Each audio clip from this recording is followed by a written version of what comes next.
This is Jason Krantz for Water Resources ES665. The title of my project is Oil and Water Do Not Mix. Now, if you were to ask someone what they think the biggest offensive for oil spills in the water system, most people might think about tanker crashes or oil leaks. And even though those things are important and do cause lots of damage, there are lots of other factors you have to take into account. So we're going to look at several ways today on how oil is released into the environment. First off, we're going to talk about natural oil releases.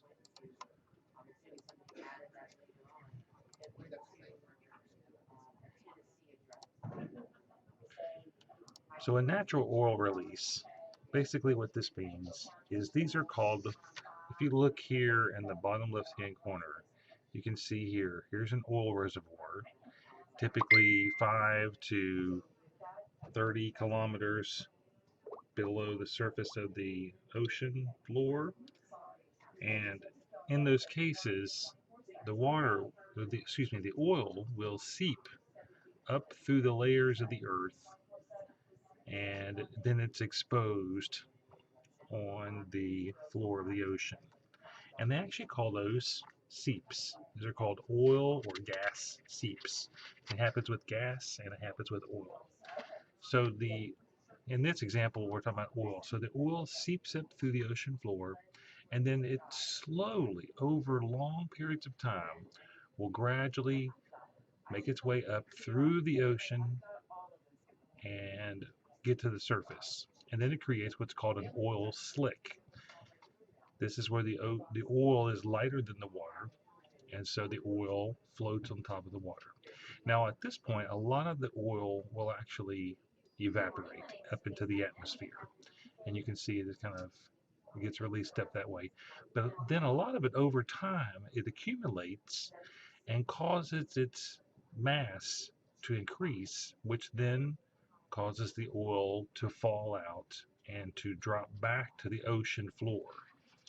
Now, this has its own net problems itself, but this creates what's called a fallout plume, and then you have natural oil sediment all over the ocean floor in these areas. So it can be challenging, but I will say something interesting about this is that a lot of the animals, the plant life that are around natural seep areas have even tended to adjust their bodies and to use some of the oil as an energy source in order to survive.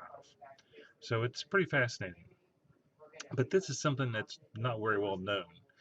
This is considered an unnatural oil release.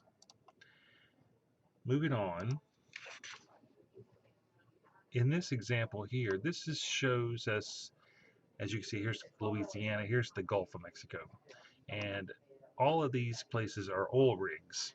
Well, because seeps and oil drilling can be related in a lot of ways, because obviously we drill in areas where there's a lot of oil, you're going to get a lot of natural oil seeps near rigs and areas like that. So look at all the different oil rigs that are in these areas, and there's also been some studies to show that in this area is also very volatile for natural oil seeps. Oil seeps are all over. This, that was the Gulf of Mexico. Here are some more oil rigs in and around Europe. So you can see they're all the way up here above Switzerland and Finland, all between the UK and France, down by Italy. There's quite a few. So you can see they're really all over the world, and it's something that we should take into account when we count to or looking at oil that's in the water. So next we're going to talk about unnatural oil releases. Now, this is some of the stuff you're a little more familiar with, but let's talk about some of the more challenging cases. Now, that's a devastating looking tanker there that's obviously caught aflame. This was called the MT Haven tanker, and it's one of the most famous oil spills in history. In 1991, the tanker in Italy spilled 45 million gallons of oil when it exploded and leaked its contents over a 12-year period. A tremendous devastation to the area. Now, another really devastating tanker accident was called the Amoco Cadiz, and it released 69 million gallons of oil. Now, this was in 1978, and its rudder was actually damaged. So the ship's rudder was damaged when in a storm, and so rescue boats tried to come and steer the boat properly out of the way, but they couldn't do it, and the boat ran aground. And when it ran aground, the ship busted and it spilled its contents all over the area. Check this out. This is an aftermath of that ship spill. You can see this inlet, and the oil is just everywhere. This whole area was truly devastated by the oil release in this area. Now, famously, the Amoco Cadiz um, is still there. It sank, but it was so shallow in the area where it sank, you can still see the image today. And this is what the Amoco Cadiz is left. The the the bow of the ship is sticking up out of the water with the Amoco sign proudly listed there, I'm sure. So that's a pretty devastating oil release. Now, the next thing I want to talk about is offshore oil wells. And this one is a very famous one. It's called the Ixtoc 1 oil spill, and it had 140 million gallons were released. Now, that's a pretty amazing picture there. So this was in 1979, and it's near in the Gulf of Mexico. And this is actually a Mexican-owned oil rig, and it had a blowout, which ignited the oil, causing the rig to collapse. So you can see here where the oil is burning. It took nearly a year to cap this well, and you can see the devastating effect on the area and all the oil that was released due to this spill. 140 million gallons, just a tremendous amount. Then we have something more recent, the Deepwater Horizon. This is the BP offshore oil rig, released 206 million gallons of oil. And here's an image of the firefight.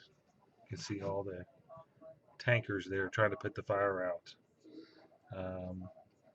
In this situation, it's considered the largest accidental oil spill in history, with the 206 million gallons spilled over an 85-day period. At certain times during the spill, it was so much oil was coming out of the drilling area.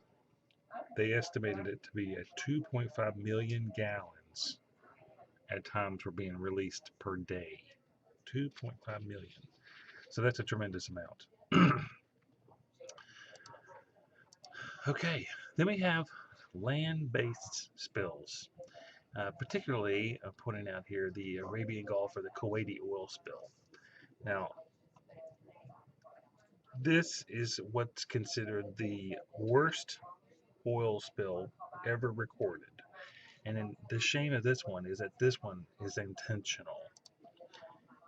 You can see in this picture an oil rig that was destroyed, and then the oil is just jettisoning into the air.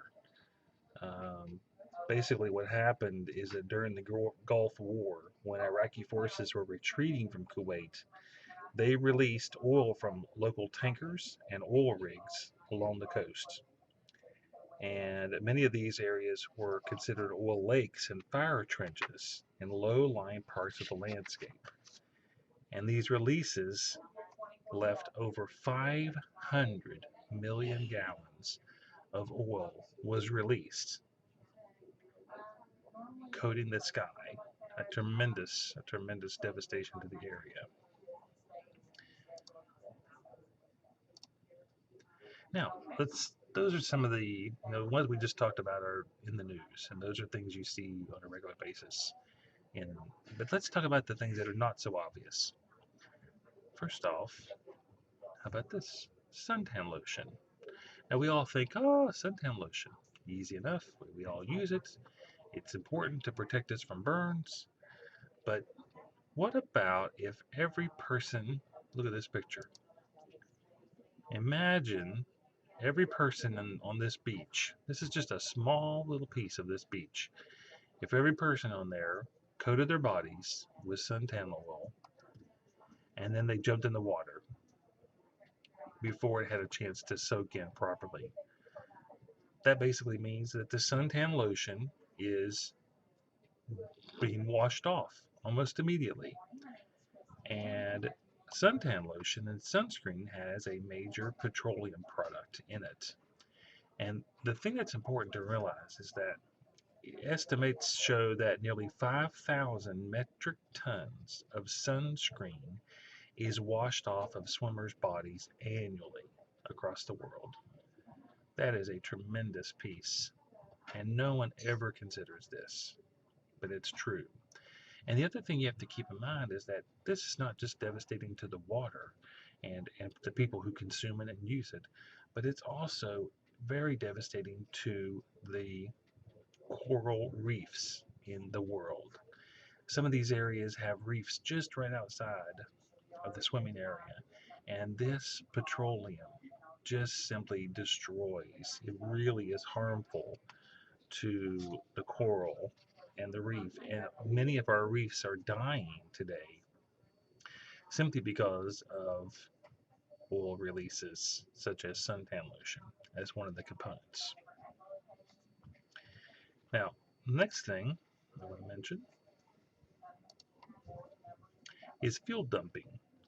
So, fuel dumping, excuse me, is basically when petroleum is found in our waterways, and this is when airplanes release fuel as a safety precaution. So imagine this, a plane takes off and it's flying from New York City to France. And so they have to load up the plane with a lot of gas in order to make a jet fuel. And so this jet fuel is to get them from clear across the ocean. Well, they take off and then for some reason something happens and they have to turn the plane around and land it again before they fly over. So now all of a sudden, this plane that's loaded with enough gas to take it clear across the ocean needs to make an emergency landing. Well, it's unsafe for the plane to land with all that fuel because they're expecting it to be burned off over the time that it's traveling. But in this case, it's not. So what they have to do is they have to release it into the ocean. And this is an example of a major jetliner releasing all these white. This is not smoke. This is fuel being released from the plane's fuel tanks. And some sources indicate that this is a major part of our oil contamination in our waterways throughout the world. It's kind of a controversial topic, but we're talking about several thousand pounds of oil on a regular basis are released by an airplane. So the next topic we're going to review is land oil releases. Now, these are obviously not intentional, but they're accidental. In this example, you can see here's a local oil pipe, and there's been a problem. Something's happened with the pipe, and the pipe is leaking, and you can see what's happening with all the oil. The oil is leaking into the area, contaminating the ground, and then of course what happens to this oil here? As it rains, this oil will flush into the nearby streams, or even worse, the oil will drain through the soil and head into the groundwater system, which would then contaminate groundwater, which can affect drinking water and all kinds of problems. So, that's just one example. Here's another one. Here's a storage tank of oil that's been damaged. It's been hit, it's leaking, and all that oil will leak into the ground. Then it potentially could leak into groundwater or into surface water. So those are really devastating pieces of land oil leaks.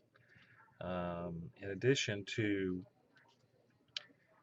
pipes or storage containers, there are lots of other refineries can leak oil, gas stations, and even just consumers that are careless can leak oil into the soil, which eventually gets into the groundwater or surface water in runoff.